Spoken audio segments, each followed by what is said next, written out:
This story shows how one man, even in his death, can set an example for always trying your hardest.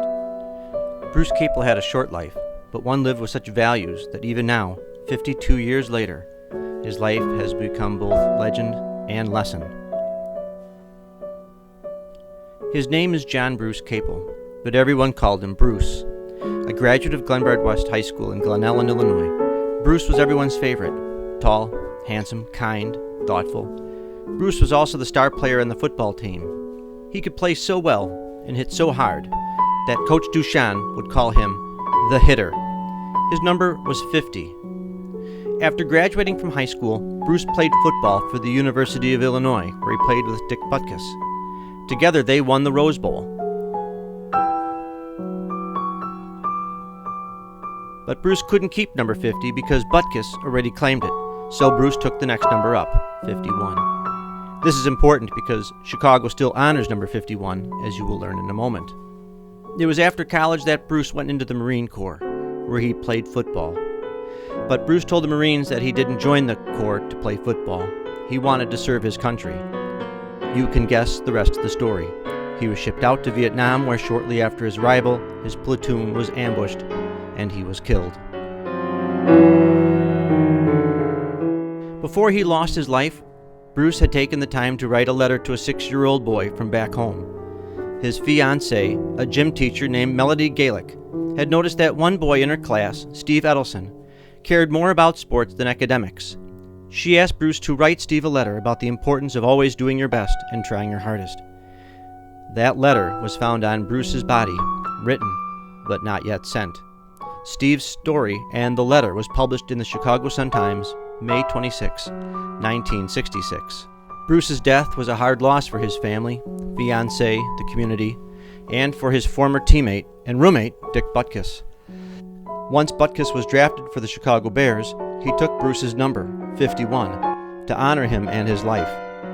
Butkus's career was so impressive that not only did he make it into the Football Hall of Fame, but the Chicago Bears even retired number 51, the number worn by Dick Butkus and his friend, Bruce Capel.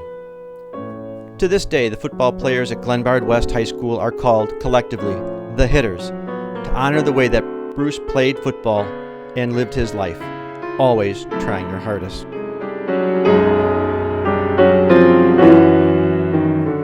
What happened to that 6-year-old boy, Steve Edelson? The boy, his father, is quoted in the newspaper as saying, "I am sure that Stephen will look back on this letter in the years to come, and hopefully part of Bruce's feeling for his fellow men will show itself in my son."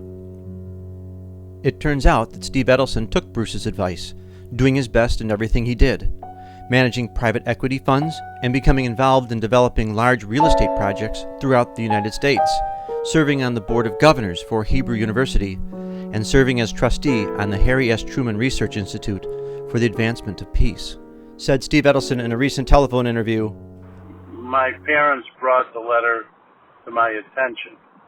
I was very young at the time, and I had a very good relationship with Miss Melody, as we called her, and my parents described the situation of how a fellow gave his life for our country, but in the middle of a war took time to write me a letter on how to try and be a good person and strive to do the best in everything I did and really to help other people." Bruce Capel gave his life for his country, but his sacrifice went beyond the abstract concept of freedom and service. His sacrifice and his example became embedded into the lives of people like Dick Butkus, Steve Edelson, as well as those football players now called the Hitters, and every student at Glenbard West High School.